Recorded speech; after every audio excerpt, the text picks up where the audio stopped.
법을 몰랐다고요? 아니면 법을 잘못 알고 계셨다고요? 제대로 법 읽는 방법을 알려드리는 시간입니다. 법 읽어드립니다. 이 새 생명의 탄생은 정말 축복받을 일이고 또 축하를 할 일이잖아요. 그렇죠? 기리 씨를 제외한 우리 세 명은 다 그런 새 생명의 탄생을 야, 또 여기 또 어머니가 계시네. 그렇죠. 예. 직접 출산의 고통을 겪어본 사람은 여기 저밖에 없네요. 야, 우리 아버지는 진짜 물론 정말 우리도 감격스러워 말도 안 나오잖아. 모성애를 우리가 뭐 어떻게 이기겠습니까? 아주 바람직한 태도입니다. 예. 저도 첫 딸을 딱 안았을 때 네. 그 느낌을 잊을 수가 없죠. 예, 한번 이제 느껴보세요.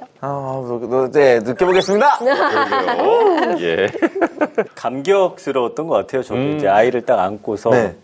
정말 이 아이를 위해서 열심히 살아야겠다. 오. 그 순간은 굉장히 어마어마한 다짐을 했던 기억이 납니다. 그 순간은 네.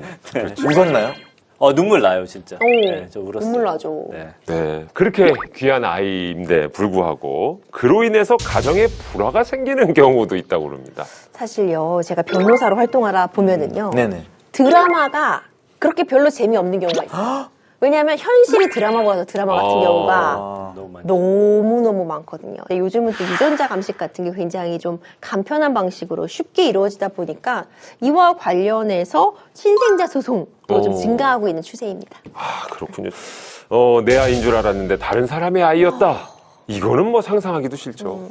네. 오늘 법 읽어드립니다. 사연이 혼외자와 관련된 사연이라고 합니다. 사연을 확인해 보시죠. 양육비만 주면 아빠 노릇 다 한 건 줄 알아? 면접 교섭 날 좀 지켜. 아, 일이 바빠서 그랬지. 다음부터는 잘 지킬게. 할아버지, 아빠 그동안 보고 싶어서요.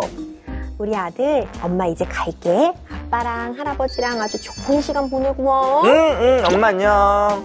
아이고, 우리 손자 몇 달 만에 봤더니 훌쩍 컸네.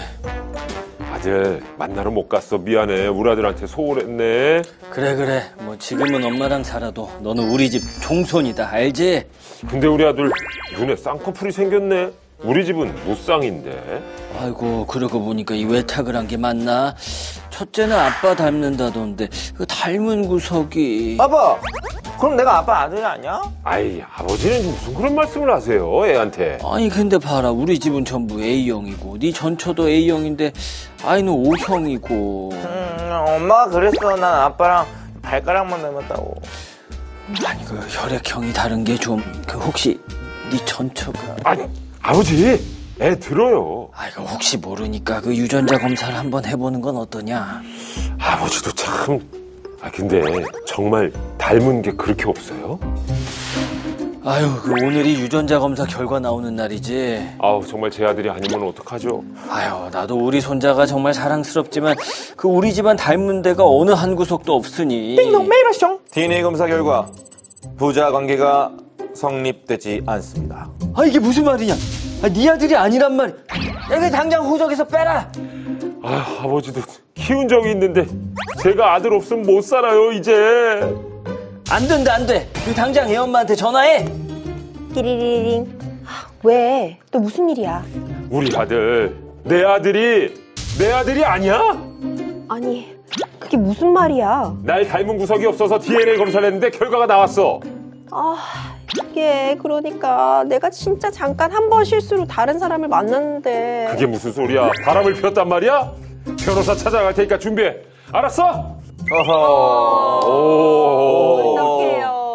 이건 진짜 뭐 사랑과 전쟁 뭐 이런 드라마에 나왔던 스토리인 것 같은데 이게 말이죠. 엄마는 아이 아빠가 누군지 알았는지 그것도 좀 궁금하기도 하고. 알았을 것 같은데 왠지 키우면서. 그리고 좀 애매한 게 이게 지금 결혼 중에 다른 사람의 애를 낳았다면은 이게 외도로 되는 거지. 그러니까요. 근데 또 이미 이혼한 상황이란 말이죠. 네. 네. 자, 10년 넘게 내 아이인 줄 알았는데 알고 보니 다른 사람의 아이였다. 실제 사연인가요? 맞습니다. 실제 있었던 일입니다. 그 남성 A씨하고 여성 B씨가 결혼해서 2000년대 후반에 아이를 낳았습니다. 근데 이제 그런데 몇 년 후에 이제 부부가 협의 이혼을 했고요. 자녀의 양육권은 아내 B씨가 가져갔는데요. A씨는 이혼 후에도 이제 아이를 만나왔는데 아이가 이제 10대가 된 후에 자신과 아주 여러 면에서 좀 닮지 않았다라는 생각에 유전자 검사를 진행을 했고 친자 관계가 성립되지 않는다. 이런 결과를 받아들게 된 겁니다. 아, 너무나 큰 충격과 분노가 올라왔을 것 같은데 이 재판까지 가게 된 거죠? 맞습니다. 이 A씨가 법원에다가 이 친생자 부인 소송과 B씨를 상대로 손해배상 청구 소송도 했는데요. 그 A씨가 소장에서 B씨가 혼일 생활 중에 다른 사람과의 사이에서 출산한 C가 그 본인의 친자가 아니란 걸 알면서 자신을 속였다라고 주장을 했고요. 위자료 1억 원과 그 C 양육에 사용한 비용 등을 포함한 재산상 손해배상액 1,000만 원을 청구를 했습니다. 아, 친생자 부인 소송을 걸었다. 이 말인즉슨 친생자가 아니라는 걸 확인해 달라는 건가요? 그렇죠. 우리 사안을 보면은 이미 이혼을 했잖아요. 그러면 부부로서 남편과 아내 관계는 이미 끝난 상황입니다. 하지만 그럼에도 불구하고 아이는 문제가 달라요. 여전히 이 아이의 엄마로서 아빠로서의 역할은 법적으로 그대로 부담을 하고 있거든요. 그렇기 때문에 이번 사안 같은 경우에도 친생자가 아니라는 거를 확인해달라는 소송을 제기해야 되는 겁니다. 네. 그래서 이걸 친생 부인의 소, 친생자 관계 부존재 확인의 소라는 표현을 하는데 결국 이제 핵심은 내 아이가 아니라는 걸 법원을 통해 확인을 받고 이 확인이 있어야지 가족관계 등록부에 이제 부자 관계가 사라지게 되는 거죠. 야, 이 재판이 쉽지 않았을 것 같은데 결과가 어떻게 됐나요? 법원은 A씨의 손을 들어줬습니다. 친생 부인의 소에서 승소를 하게 됐고, 이제 유전자 감식을 통하면 친생자 관계는 이제 확인이 가능하니까요. 정신적 피해에 대한 위자료로 5천만 원, 그리고 재산상 손해 청구액 1,000만 원 등 손해배상액을 6천만 원으로 책정을 했습니다. 네. 뭐 이런 이야기들 드라마 속에 많이 나오잖아요. 근데 그 결혼 전에 만약에 임신을 했는데 그 사실 속이고 결혼했을 경우에 이거는 혼인 취소 사유에 좀 해당이 되나요? 그렇죠. 만약 처음부터 아내가 다른 사람의 아이를 임신했는데 이걸 속이고 내 아이인 것처럼 하고 결혼을 했다고 한다면은 사실 혼인 취소 사유, 그러니까 사기에 의한 혼인으로 취소 사유에 해당할 수는 있어 보여요. 하지만 아내에 속아서 이렇게 사기 결혼에 이른 남편은 혼인 취소를 하려면 기한이 있습니다. 사기를 안 날로부터 3개월이 지나버리면 혼인 취소 소송은 제기할 수 없어서 이때는 또 이혼 소송을 청구해야 되거든요. 이혼 사유가 되면 분명하지만 또 이혼과 혼인 취소는 좀 그 결을 달리하기 때문에 혼인을 아예 취소하고 싶다면 3개월 내에 취소 소송을 제기하셔야 합니다. 네. 그러니까 뭐 혼인을 취소하거나 뭐 이혼하는 경우 가장 이제 중요한 건 아이잖아요. 아이는 어떻게 됩니까? 이 아이가 굉장히 좀 중요한데 네. 민법상으로 정해져 있는 부분이 아내가 혼인 중에 임신한 자녀, 그러니까 혼인 기간 중에 임신한 자녀나 혼인이 성립한 날로부터 아직 10달이 되지 않았지만 200일 후에 출생한 자녀, 그리고 혼인 관계가 종료를 했지만 종료한 시점부터 300일 이내에 출생한 자녀는 혼인 중에 임신한 자녀로 추정을 합니다. 그래서 사연자가 만약 혼인한 이후에 200일 이후에 자녀가 태어났다면 이 자녀는 지금 사연자의 딸로 추정을 받을 수밖에 없고 혼인을 취소하거나 아니면 이혼에 이르더라도 계속해서 이 사연자의 딸로 남게 됩니다.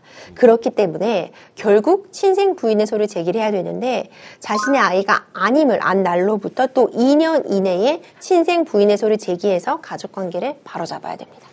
아, 쉽지 않네요. 예, 쉽지가 않은데. 네. 근데 이제 이혼을 하고도 300일 이내에 출생한 자녀도 전 남편의 아이로 호적에 오른다면 이 문제가 되는 경우가 좀 있을 것 같은데요. 이혼하고 다른 이성을 만나서 임신을 할 경우, 이 경우에는 어떻게 되는 건가요? 그래서 이게 문제가 되는 경우도 많더라고요. 그 실제로 이혼 소송 과정에서 아내가 다른 남성과 낳은 아이를 이혼한 전 남편의 자녀로 출생 신고를 해가지고 이게 문제가 돼서 재판에 넘겨진 그런 사건도 있었습니다. 야, 이런 경우에 앞서 말한 이제 친생 부인의 소를 제기해야 되는 거죠? 그렇죠. 보통 우리가 임신 기간 10달이니까 네. 대략 잡아서 300일로 볼 수 있잖아요. 이혼을 한 이후에라도 300일 내에 출생한 자녀는 이전 배우자의 자녀로 강력한 추정을 받거든요. 네. 그렇기 때문에 이 경우, 지금 이런 경우에도 이혼한 직후, 그러니까 300일 이내에 출생을 했다면 전 배우자의 아이로 추정을 받으니까 출생신고를 하는 경우가 가능하거든요. 이 경우에도 친생 부인의 소 제기해야 합니다. 이 법적 혼란을 막기 위한 이 법이지만 이것 때문에 더 힘든 경우가 있을 것 같은데요. 맞습니다. 그 실제로 이혼 절차를 밟고 있던 한 부부가 그 아내가 이 남편이 아닌 타인의 아이를 낳다가 안타깝게 사망하는 사건이 발생을 했어요. 근데 유전자 검사를 통해서 이 남편의 아이가 아니라는 사실이 판명됐음에도 불구하고 현행법에 따라서 아이는 남편의 자녀로 추정이 돼서 이 남편의 출생 의무를 이 남편이 지게 된 겁니다. 이런 경우는 이제 생부가 자녀의 출생 신고를 하고자 하더라도 신고가 수리가 안 되고요. 생부는 친생 부인의 그 소의 원고 적격도 인정이 안 되기 때문에 이 친생자 그 추정을 번복할 수 없게 된 그런 일입니다. 야, 그러니까 생물학적 아버지를 찾았다 해도 출생 신고를 그분이 못 하는 거네요. 그렇죠? 예. 그럼 또 아이는 어떻게 되는 겁니까? 보통 이제 혼외자라도 친모나 가족들이 이제 출생 신고를 하기도 하는데 친모가 이렇게 출산 직후 숨지고 부모나 형제 등 가족도 없는 상황에서 이 생물학적 아버지의 행방도 묘연했던 거죠. 그래서 그러니까 이제 아이를 맡고 있던 산부인과가 지난해 12월에 그 아버지가 데리고 가지 않는다면서 숨진 친모하고 그 법률상 혼인 관계였던 A 씨를 경찰에다 신고를 했고요. 이 A 씨가 그동안 친자식이 아니라는 이유로 출생 신고를 이제 거부해 왔었잖아요. 네. 그 A 씨는 친모의 가출 신고 이력과 이혼, 그리고 결정, 의료 진료 기록, 아이와 친자 불일치 유전 검사 결과 등을 이유로 해서 지난 3월에 이 친생자 부인 소송을 제기를 했습니다. 그 법원이 손을 들어주면서 청주시는 이 아이의 이름을 짓고 출생 신고를 통해서 법적 지원을 갖춰가지고 아이에게 양육시설이나 위탁가정 등의 도움을 받게 해줬다고 합니다. 근데 이제 친부가 확인이 되면 이 친부가 출생 신고를 하게 되면 좋을 것 같은데 이런 건 좀 보완이 필요하지 않나요? 좀 어려운 문제가 있어요. 왜 더글로리에서 보면은요. 네. 박연진과 전재준의 아이가 예솔이었어요. 그렇죠. 하지만 그 당시에 박연진이 출산했을 때 남편은 하도영이었습니다. 나이스한 그분. 그렇죠. 그렇기 때문에 예솔이는 하도영 씨의 딸로 법적으로는 추정을 받기 때문에 네. 아무리 전재준 씨가 내 딸이라고 주장을 하려고 해도 하도영 씨가 친생 부인의 소를 하지 않는 한 어려움이 있는 상황이었던 거죠. 이런 부분이 사실 어찌 보자면은 법적으로 굉장히 여러 가지 생각을 하게 하는데 과연 친생부가 등장했을 때 이 아이에게 더 혼란을 가중시키는 게 맞는 건지 하지만 이런 친생 추정 규정이 들어왔던 건 과거에는 이 아이가 유전자 검사 같은 걸 하는 게 과학 기술로도 그렇게 발전이 되어 있지 않을 때니까 이런 부분을 좀 불가피한 측면이 있어서 친생 추정을 했던 건데 요즘은 사실 머리카락, 뭐 칫솔 이런 거 가지고 결과도 금방 나오거든요. 네. 좀 법에 보완이 필요한 것이 아니냐는 움직임도 있긴 합니다. 야, 이게 드라마에 빗대서 또 설명을 해주니까 이해는 쉽습니다만 참 상황은 정말 쉽지 않네요. 자, 오늘의 한 줄평 역시 쉽지 않을 것 같습니다. 김기리의 한 줄평 들어보겠습니다. 저는 아이가 없지만 그래도 한 말씀 담대하게 올려보겠습니다. 나를 위한 결정이 아니라 내 아이를 위한 결정을 해주세요. 알겠습니다. 저한테 이런 사안은 저한테 안 맡기시면 안 되겠습니까? 알겠습니다. 진심으로 얘기해봤습니다. 네. 정말 우리 기리 씨의 말처럼 아이가 우선이 돼야 되겠죠. 그렇죠? 예, 어른들의 문제에 아이들이 상처받지 않도록 좀 부탁을 드리겠습니다. 저희가 준비하는 이야기는 여기까지입니다. 저희는 더욱더 알찬 소식으로 다음 시간에 다시 찾아뵙도록 하죠. 인사드리겠습니다. 우리들의 법 다음 시간에도 함께해요.